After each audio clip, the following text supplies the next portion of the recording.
Thanks for tuning in to the Oxygen Alliance YouTube channel, where we share the Concentrator Talk virtual meeting hosted every Thursday from 2 to 3 p.m. Central African Time. In the talk, we discuss different aspects of oxygen concentrator assessment, use, and maintenance. And please don't forget to subscribe and hit that notifications bell. Hello everyone. Thank you for joining us for this week's Concentrator Talk call brought to you by the Oxygen Alliance. My name is Sharon Gozo and I'm currently in Lilongwe, Malawi. Today I'll be hosting the call. Today I've been joined by my friend Mawe Lungu and Operation Kunda alongside our usual technicians from OpenO2 and Sunlight. On the technicians panel today, we have Masofa Majaji, Koinda Singh, Eunice Mshisha, Patani Damandigani, Naomi Thompson, and also Dominic Mapanje. In case you're just joining us for the first time, the Concentrator Talk is a virtual meeting that the Oxygen Alliance hosts every Thursday from 2 p.m. to 3 p.m. Central African Time. And here we discuss different aspects of oxygen concentrator maintenance, use, and assessment.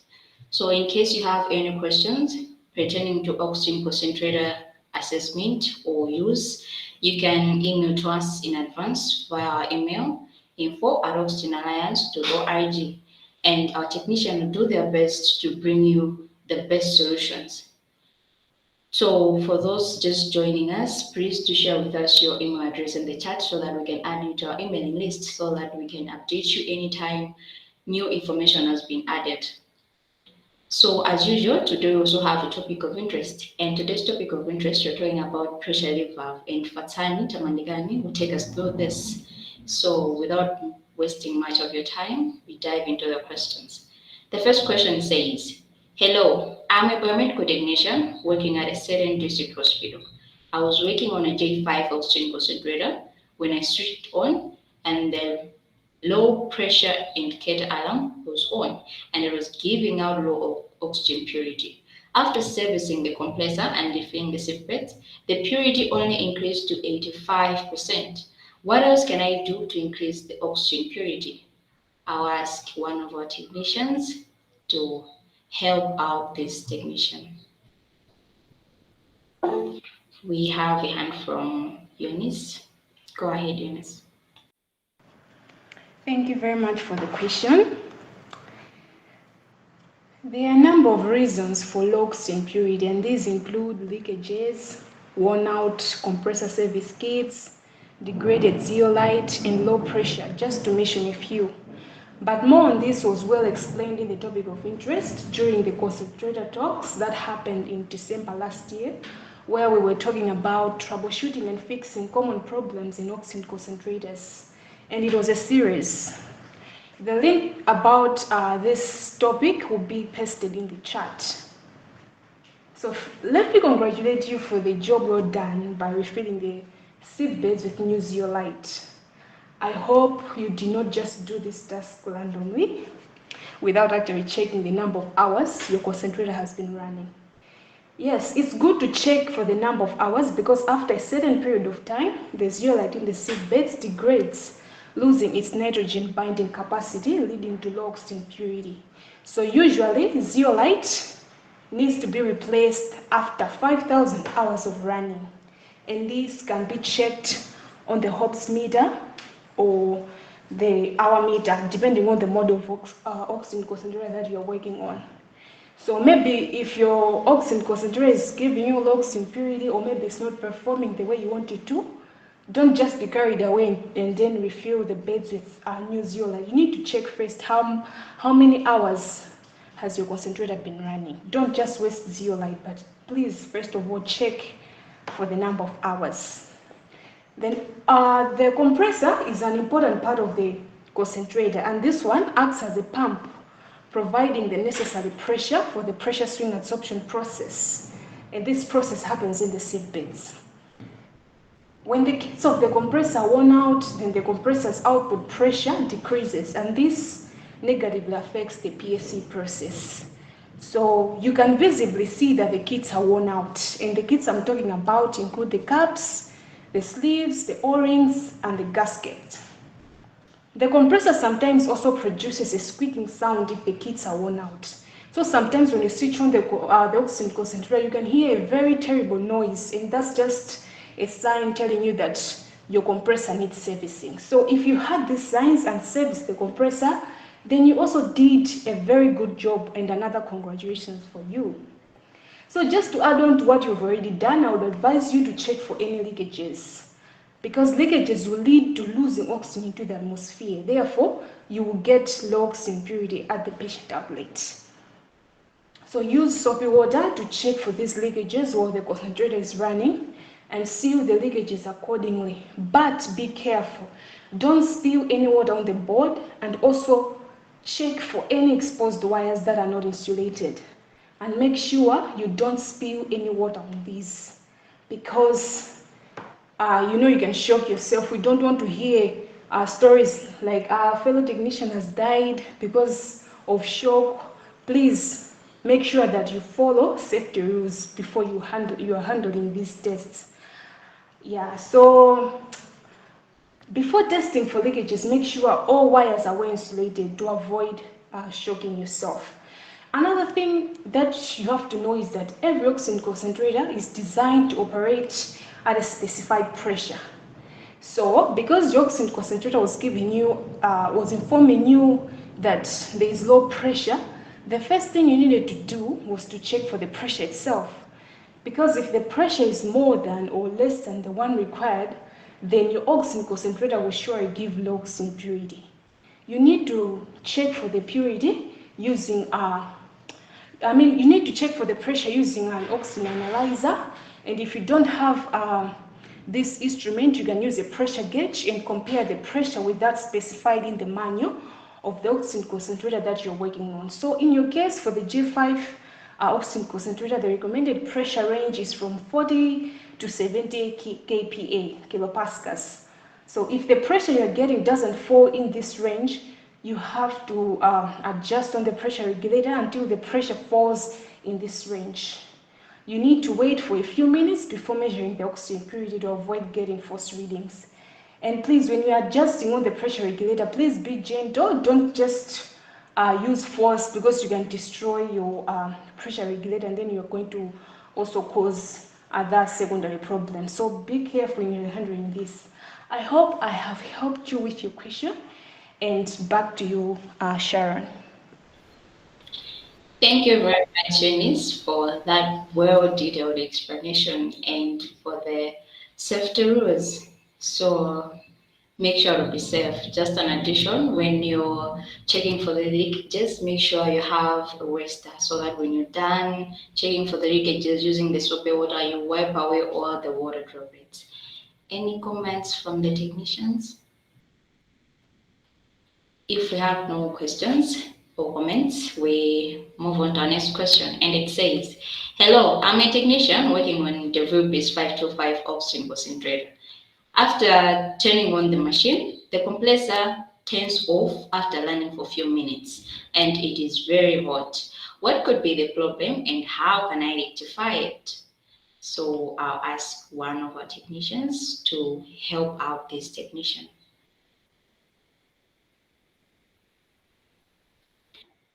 We have a hand from Coinda. Go ahead, Coinda.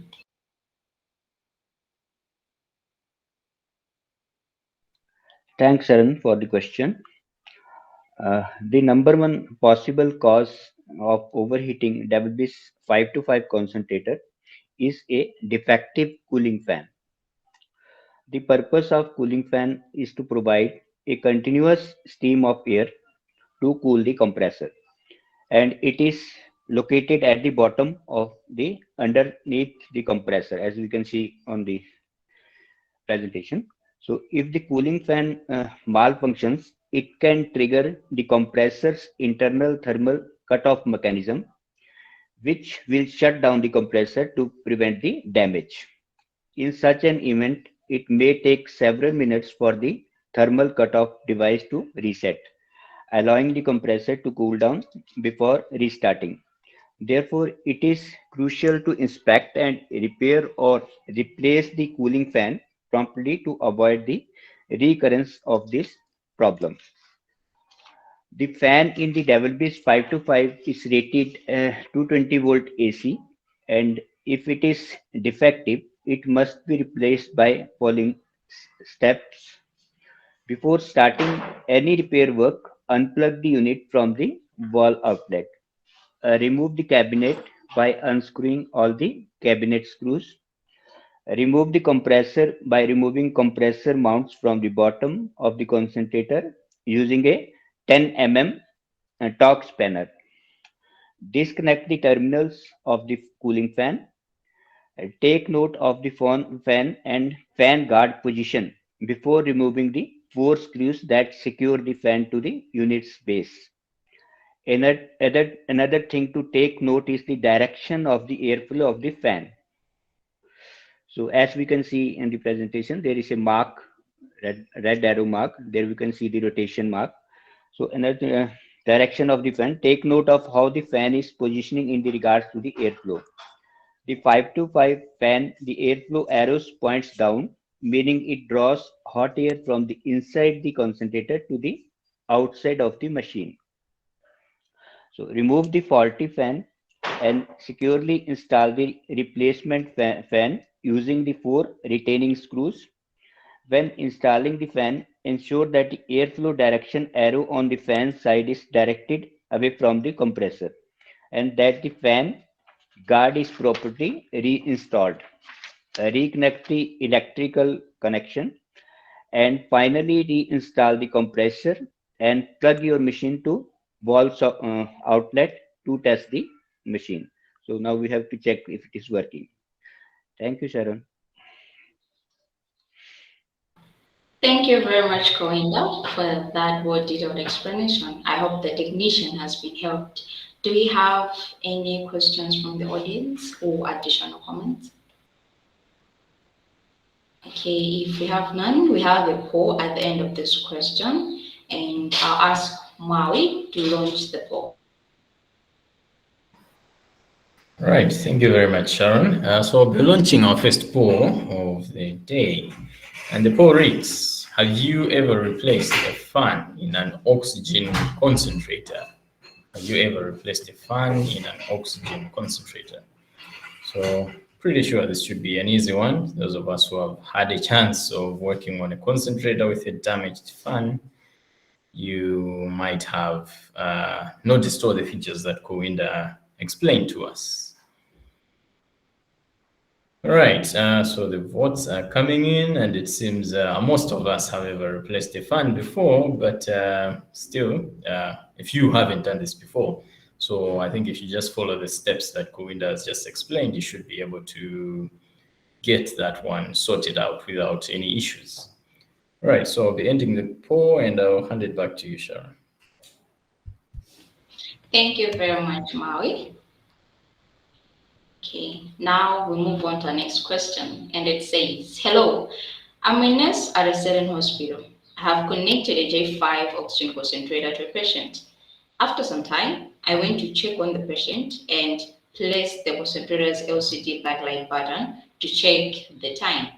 I thought everything was fine, but after 10 minutes, the concentrator stopped running, but the display was still on. What could have caused this? I'll ask one of our technicians to help this fellow. Okay, we have a hand from Dominic. Over to you, Dominic. Thank you, Sharon. So the J5 oxygen concentrator has two buttons just under the LCD display. And these two buttons' primary function is for timing of the oxygen concentrator. The timing buttons are used to set a specific time duration for the oxygen concentrator to operate. This feature is often used when the patient only needs oxygen therapy for a certain period of time, such as during sleep or any other specific activities. So the left button can be placed to increase the timing in increments of 10 minutes. That is up to the maximum of 40 hours.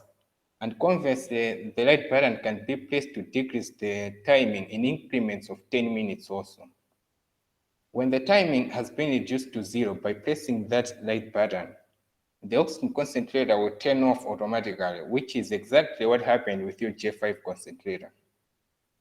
The right button from the time also functions to turn the display backlight on.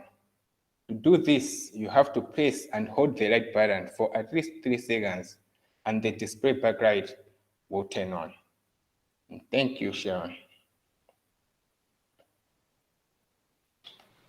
Thank you very much, Dominic, for that explanation. Any additional comments from the technicians? If we have no comments, we also have a poll at the end of this question. I'll ask Maui to launch the poll. Thank you, Sharon. So I have launched the poll, and the poll reads: have you ever worked on a concentrator which had the timing buttons on the LCD? Have you ever worked on a concentrator which had the timing buttons on the LCD? Right, the votes are coming in, and so far it seems to be a split. Some have worked on it, some have not. Well, I have managed to work on a couple of models that have these timing buttons, so that's also a yes from me. But one thing I've noticed is that there are some other concentrators which have this LCD display, but normally just displays the run hours. So yeah, for some it doesn't give you the functionality of adjusting the timing. All right, so the votes are in, and most of us have ever worked on this before. And as usual, a few of us haven't worked on this before.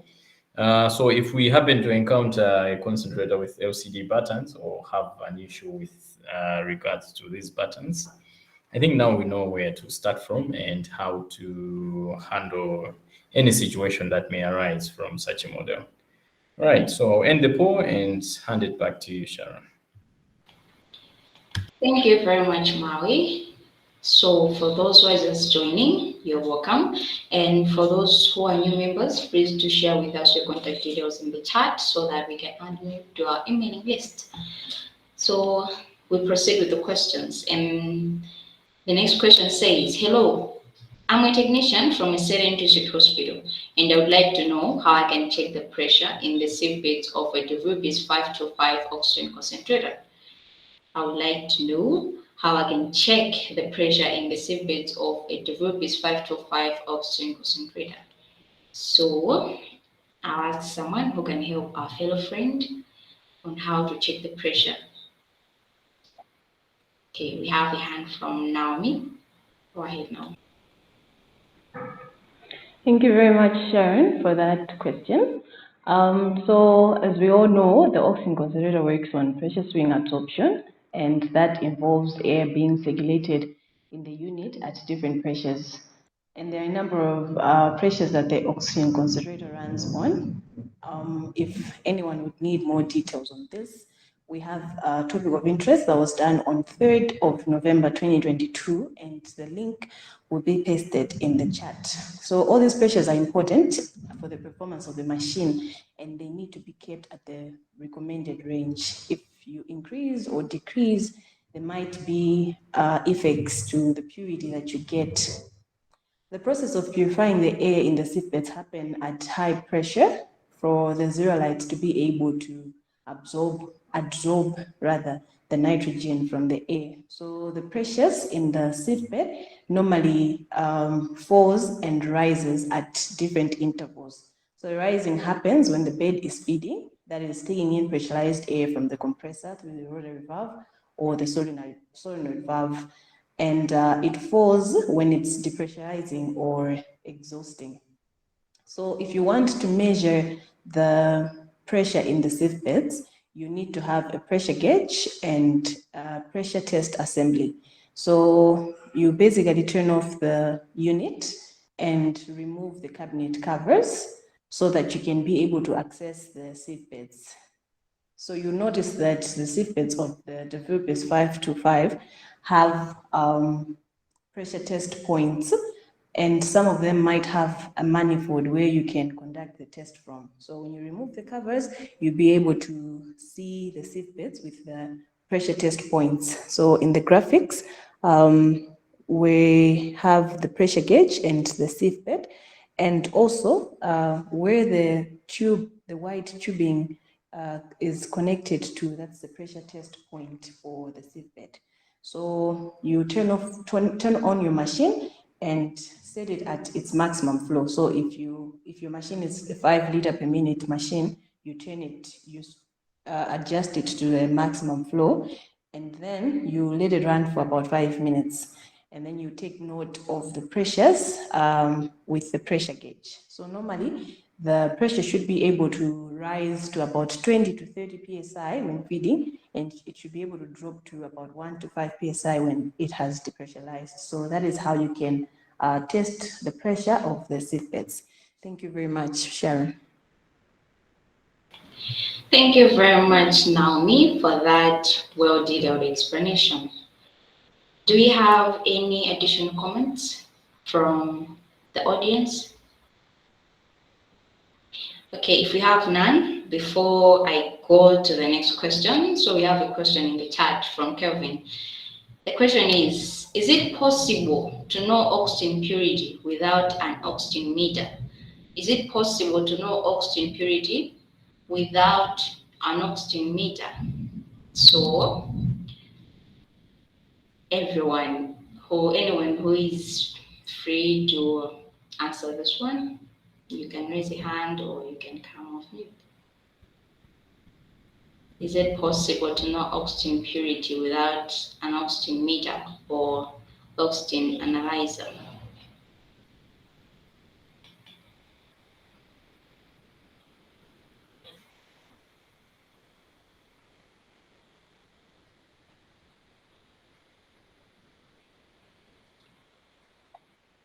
Okay, we have a hand from Maui. Over to you, Maui. Yeah, even though I'm not on the technicians panel, but I think I can take this one. So it depends on the model of concentrator that you are working with. So there are other oxygen concentrators that will normally come with an oxygen purity sensor inside. So for such models of concentrator, then you would be able to know the purity if you do not have the handheld oxygen meter. But then for concentrators that do not have that purity sensor built inside of the machine, then there is no way of knowing if the purity is high or low. So by any means, you still need an oxygen purity meter to know the purity or that the machine is producing. I hope that has answered your question. I don't know if you have any follow-ups, Kelvin. No, thank you for that. It's clear. We also have a hand from Naomi. Go ahead, Naomi. Just to add on what Maui has explained, I think you still need to have an oxygen analyzer if you want to get the actual reading of purity that you're getting from your concentrator, because most of the machines that have oxygen sensors will only indicate high or low. They won't specifically tell you the purity that you get coming out from your unit. So if you can manage to have one, it's best to have one.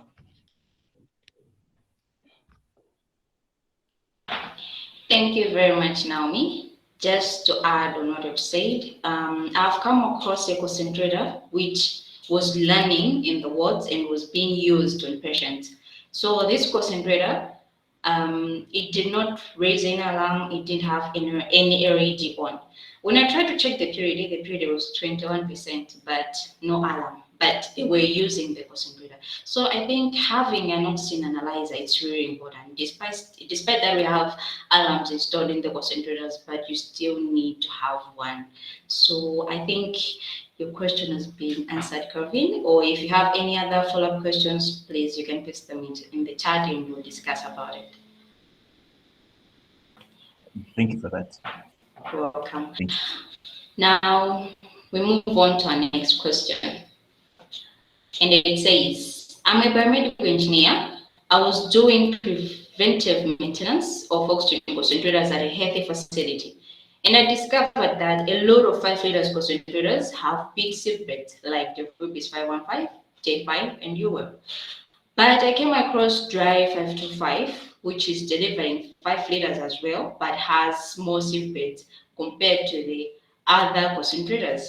I know the sieve beds contain zeolite, but why doesn't the decrease in volume of the sieve beds affect the overall purity? So I'll ask anyone from the audience who can help our fellow engineer. We have a hand from Masofa. Over to you, Masofa. Thank you for the question, Sharon. Zeolite is also known as a molecular sieve. It's used in oxygen concentrators to sieve oxygen from nitrogen. There are two types of molecular sieve or zeolite, two types of zeolite that are used in concentrators. Some concentrator manufacturers use sodium-based zeolite, others use lithium-based zeolite, while other oxygen concentrators mix the two types of zeolite. The lithium-based zeolite is more efficient and expensive than the sodium-based zeolite. Lithium-based zeolite has a higher nitrogen absorption capacity compared to sodium-based zeolite. This implies that you can achieve the same oxygen purity with less amount of lithium zeolite than sodium zeolite. This is the reason for the reduction in the volume of sieve beds when using lithium zeolite. The efficiency of the zeolite compensates for the reduction in volume in a small sieve bed. Sodium zeolite is less expensive, but it is required in greater quantities to achieve the same performance as lithium zeolite. The small portable oxygen concentrators that use small sieve beds are filled with lithium zeolite. For example, 525 DeVilbiss, Drive, Overflow, and other concentrators that use batteries and can be carried around. In summary, the reduction in volume of the sieve beds is dependent on the type of zeolite used. So DeVilbiss 525 uses lithium-based zeolite. That is why the purity isn't affected. Back to you, Sharon. Thank you very much, Masofa, for that well-detailed explanation. Do you have any additional comments from the audience or questions? If we have no questions, getting this far will take a slight diversion to today's topic of interest. In Fatani will be taking us through pressure relief valves. So over to you, Fatani.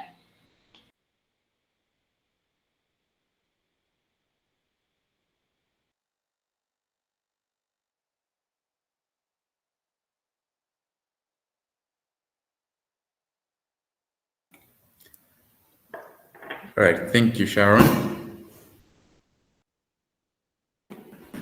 So it's time for today's topic of interest, and as Sharon has already pointed out in the beginning, today we're going to be talking about the pressure relief valve.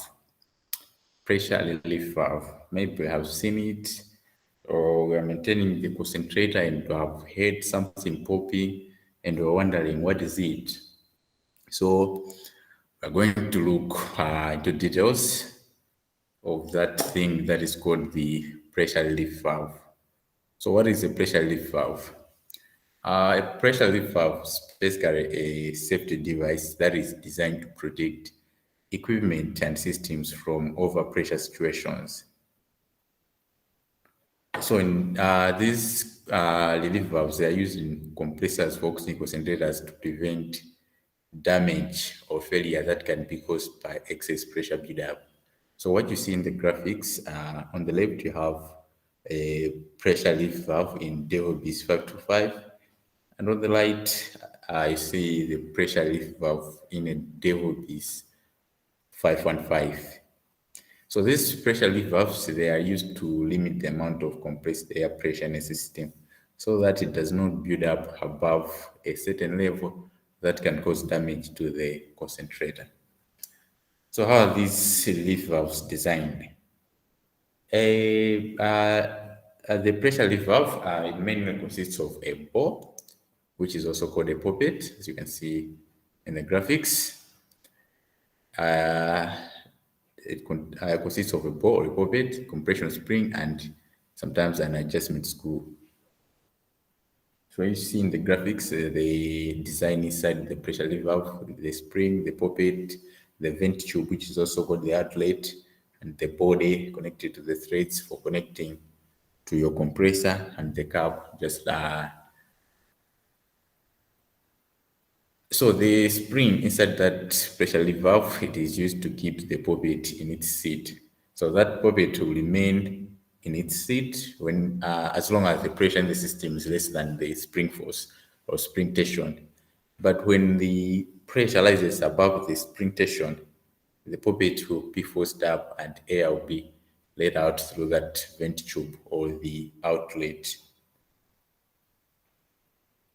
So these pressure relief valves, they work by opening when the pressure in the system exceeds a predetermined level. And when this valve opens, it allows the air to escape, thereby reducing the pressure in the system. To calibrate these pressure relief valves, mostly it's done during manufacture. They just do it by increasing the tension in the spring. When they increase the tension, they increase the pressure at which the valve will open. When they reduce the tension in the spring, they will decrease the pressure to which the valve will start to open. So should the pressure rise above that pressure that is set using the spring tension or spring force, it will be relieved through that spring loaded mechanism. So these pressure relief valves, they are designed to be fail-safe. So what does it mean when it says fail-safe? It means that they should always operate reliably when required. For example, you have an overpressure situation condition in a concentrator. You will rely on that pressure relief valve to open. If it doesn't, something will something bad will happen to the concentrator. Maybe the sieve bed can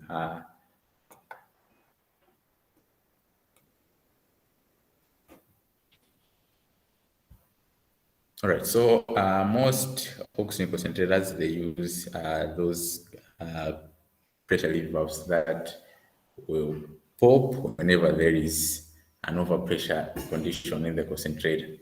So now let's look at the types of pressure relief valves. So there are different types of pressure relief valves, but the most common are the direct operated pressure relief valve and the pilot operated pressure relief valve. Now let's look at the direct operated pressure relief valve. So the direct operated pressure relief valve is what you see in the graphics. These are designed to open when the pressure in the system reaches a predetermined set point. So this direct operated pressure relief valve, they use a spring-loaded mechanism to keep the valve closed until the pressure reaches the set point, at which point the valve opens to relieve the excess pressure. So these direct operated pressure relief valves, they are typically used in applications where the flow rate is low or moderate and the pressure range is relatively small. On the other hand, the pilot operated pressure relief valve are designed to open when the pressure in the system reaches a predetermined set point, just like the direct operated pressure relief valve. However, instead of using a spring-loaded mechanism to keep the valve closed, pilot operated valves, they use a pilot valve to control the opening and closing of the valve. So this pilot valve is typically operated by a small amount of air pressure, which is used to control the opening and closing of the main valve. So what you see in the graphics is a pilot operated relief valve. So pilot operated relief valves, they are used in applications where the flow rate is high and the pressure range is also high. So the key difference between these two types of relief valves is the mechanism that is used to control the opening and closing of the valve.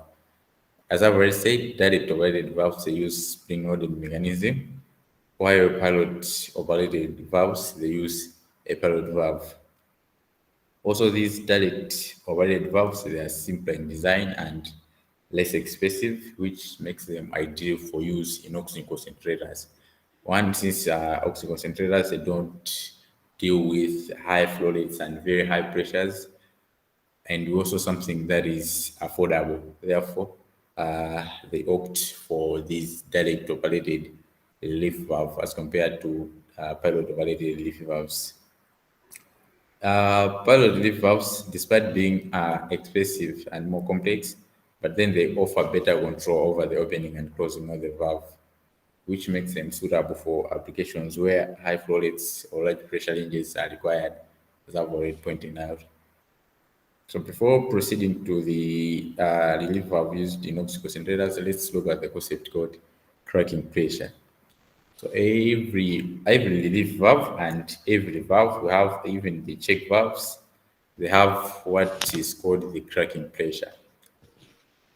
So the cracking pressure is just the minimum upstream pressure at which the valve will start to open and allow airflow through it to relieve that pressure. So it is just the pressure at which the poppet will start to open and allow air to flow out of the system. So in most concentrators, the relief valve is triggered at pressures ranging from 40 to 45 psi. So if you've been maintaining oxygen concentrators or worked on oxygen concentrators, you might have heard about the term popping relief valve. Or you say this relief valve is popping. So what do we mean when we say a relief valve is popping? So popping relief valve is just a term that is used to describe the action of a relief valve when it opens to release excess pressure from the concentrator system. So it occurs when the pressure in the concentrator system exceeds the set pressure of the relief valve, thereby causing the valve to open rapidly and release the excess pressure. So this popping relief valve is accompanied by a popping sound. Maybe that's why it's called popping relief valve. You can hear some popping sound. So in some cases, popping leaf valves can indicate that the leaf valve is not set correctly, or the leaf valve itself is malfunctioning. So it is very crucial to inspect and test leaf valves periodically to ensure that they are operating correctly and set to the proper pressure level. So if you have a leaf valve that is repeatedly popping or malfunctioning, it may need to be replaced eventually, since you cannot use a compressor without a leaf valve. So what are the causes of a popping leaf valve? So some of the causes of popping leaf valve in oxygen concentrators include blockages in the system. So blockages in the concentrator system can happen in filters, tubings, and this can cause a pressure buildup in the system that will lead to the leaf valve popping.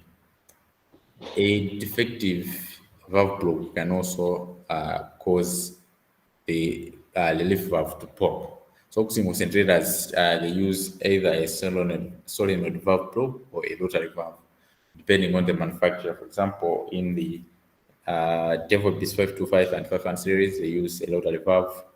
In airceps J5s, they use a solenoid valve. So the valve, either the rotary valve or the solenoid valve, its primary function is to direct air from the compressor to one of the sieve beds during feeding, and from one of the sieve beds to the atmosphere through the exhaust muffler during purging.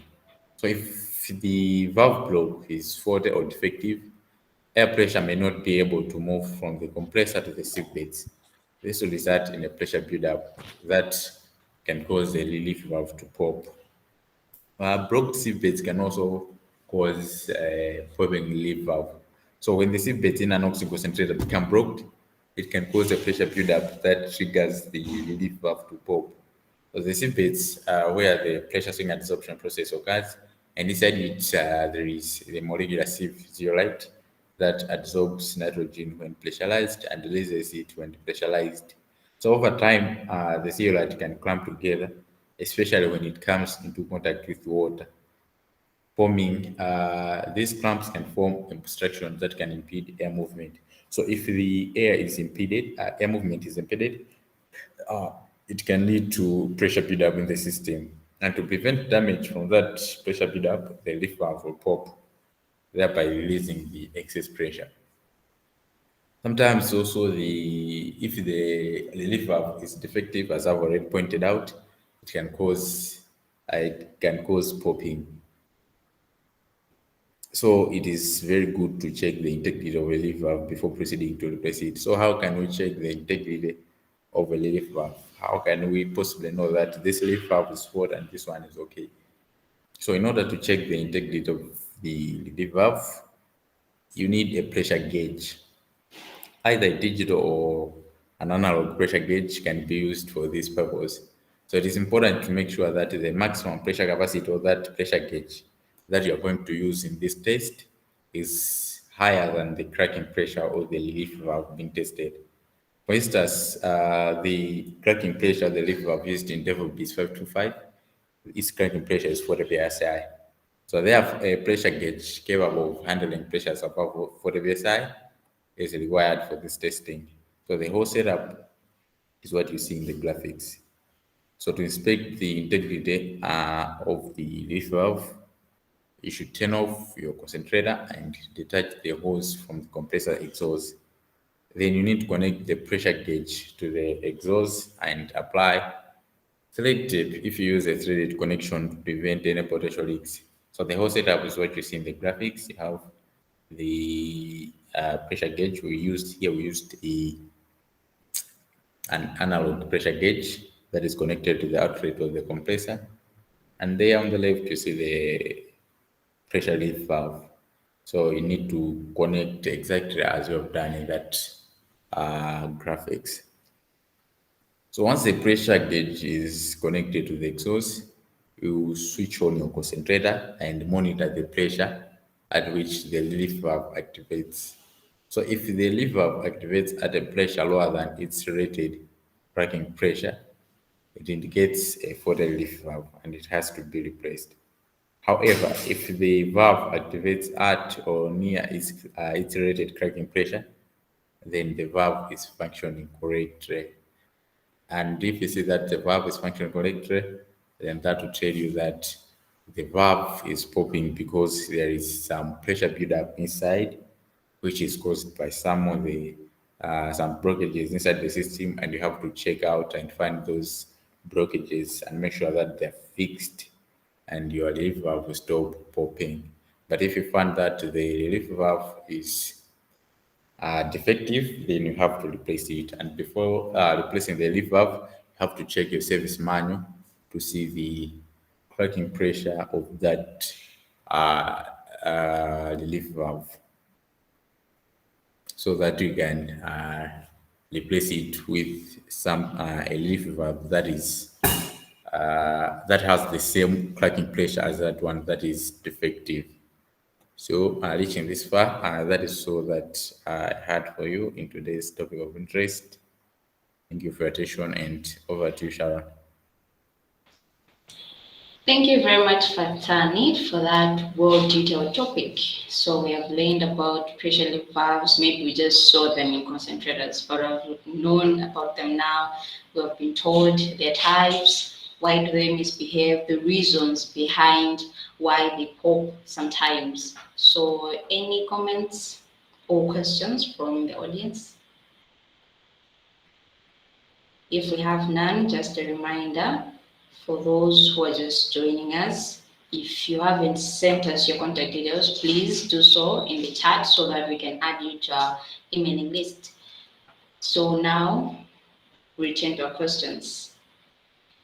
And the following question says, hello, I'm a biomedical engineer here at Young Local Hospital.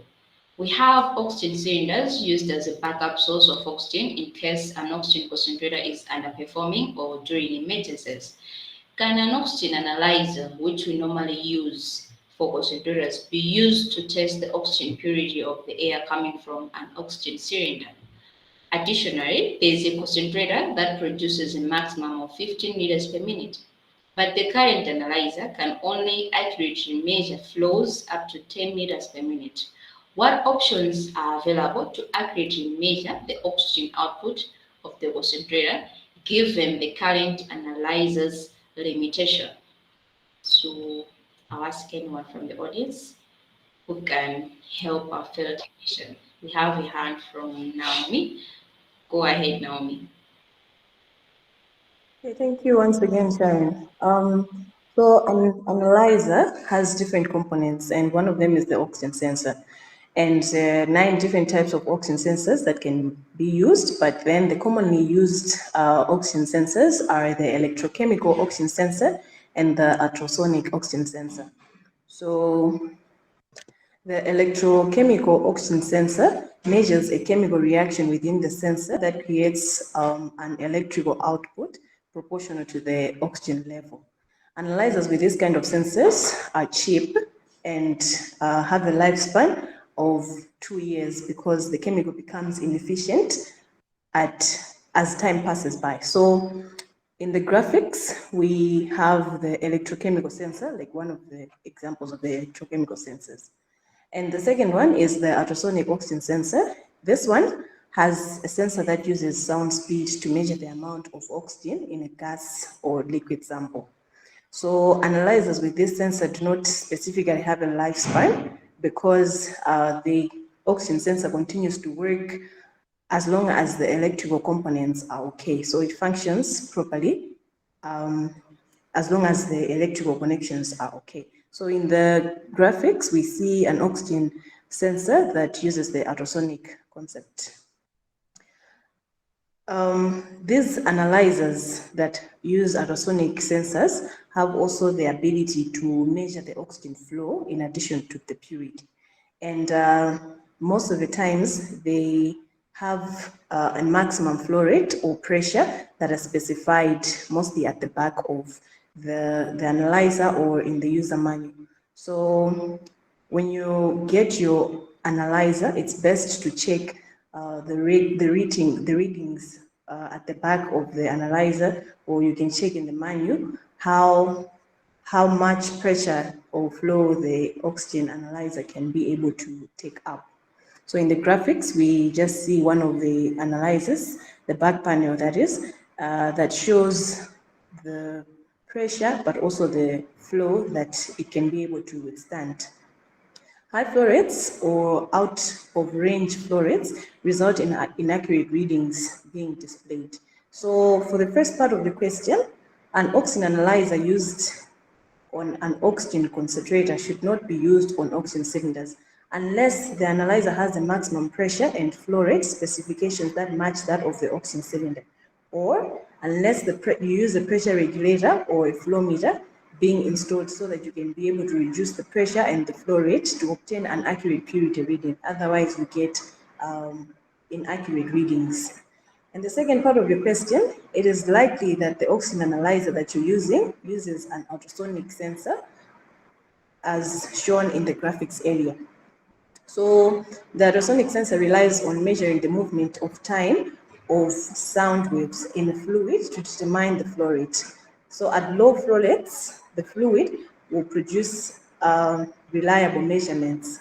But then if you have higher flows, the fluid may become turbulent and the ultrasonic waves may reflect in unexpected ways, leading to measurement errors. So if you want to measure purity of an oxygen with a flow rate above 10 liters per minute, you are supposed to use an analyzer that uses the electrochemical sensor because that one is more accurate than the ultrasonic ones. Thank you very much, and back to you, Sharon. Thank you very much, Naomi, for that word explanation. So we have a hand from Dominic. I believe that is a comment. Over to you, Dominic. So I just want to add on what Naomi has just said about the ultrasonic oxygen analyzers. So there are several types of ultrasonic oxygen analyzers available. which are designed for use with oxygen concentrators. These analyzers measure pressure, flow rate, and oxygen purity. Some models can measure up to 50 psi in pressure, while others are rated up to only 25 psi. So it's important to note that these analyzers may not work as intended if they are used with regulators that reduce pressure below their rated capacity. It will be helpful if you provide more information on the cylinders that we are trying to test, so that in the next call we can suggest the potential solutions. And generally, cylinders filled with oxygen from air separation units or pressure swing adsorption plants have high purity and they rarely pose any concerns. I just wanted to add that. Thank you. Back to you, Sharon. Thank you very much, Dominic, for that additional comment. So just as it's important to check the user manuals and the stickers on new products to concentrators, it's also important to take note of the stickers on these equipments like the analyzer. Sometimes you can be getting wrong readings, not because the analyzer is faulty, but because maybe we are not using it in the right way. So do we have any additional comments or any questions from the audience?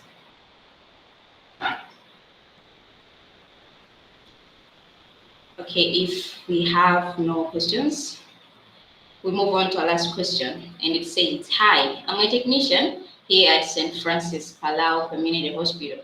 Last week, when I was fixing a 40 J5 concentrator, I noted that the copper pipe found on the cooler section was missing and needed to be replaced. We have some metal pipe coils in the workshop. Can I just use any metal pipe to replace it? Please advise me." Okay, so our field technicians, our field technician need advice. So we have a hand from Eunice. Yes, go ahead, Eunice. All right, thank you very much for the question. So we need to understand that when air has been compressed, its pressure and temperature rises. Thus, there's always a need for a cooling system in each and every concentrator to reduce the temperature of the compressed air. In some oxygen concentrator models, the cooling system is made up of a coiled hose pipe which is connected at the compressor exhaust, while in other concentrators, a pipe from the compressor exhaust runs above the compressor cooling fan in order to cool the air, as we can see in the graphics, the way the pipes are located.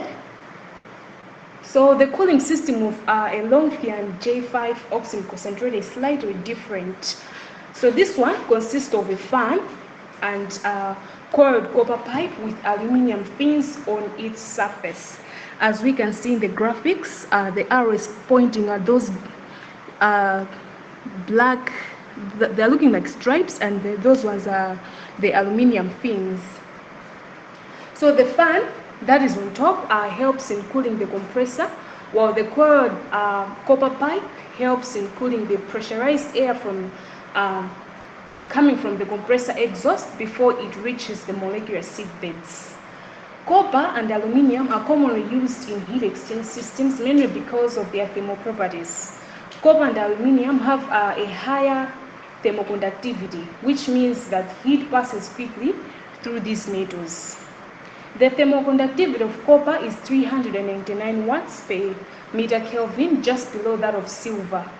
Copper has a 60% better thermoconductivity rating than aluminum and has almost 30 times more thermoconductivity than stainless steel.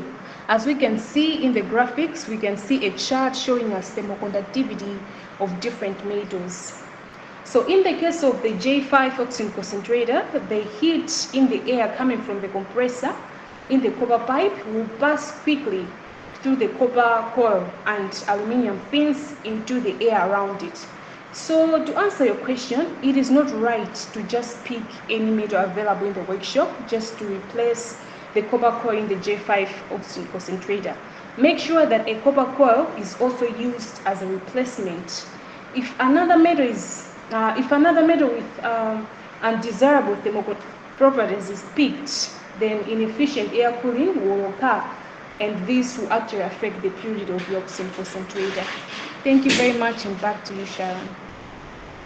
Thank you very much, Janice, for that well-detailed explanation. Do we have any additional comments or questions from the audience? If we have no questions and comments, if we look at our time is up. So thank you all for joining us for this week's Concentrator Talk. So for those who are our new members, if you haven't shared with us your contact details, please do so in the chat. Share with us your contact details so that we can add you to our emailing list, so that we can send you notifications every time that new materials have been added.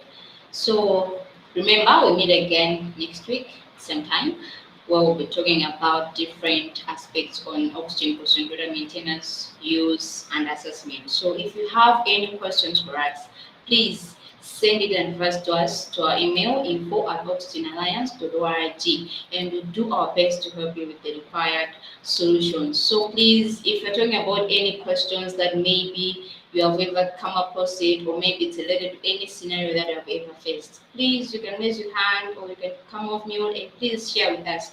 We'd love to learn from you. So be reminded that we also have our website, www.oxygenalliance.org. So please, maybe if you want to learn more about us and our work, please visit. And we also have a YouTube channel. So there you'll find all the previous recordings of the Concentrator Talk. So please go ahead and check it out, subscribe. Don't forget to hit the notifications bell. So until next week, it's goodbye.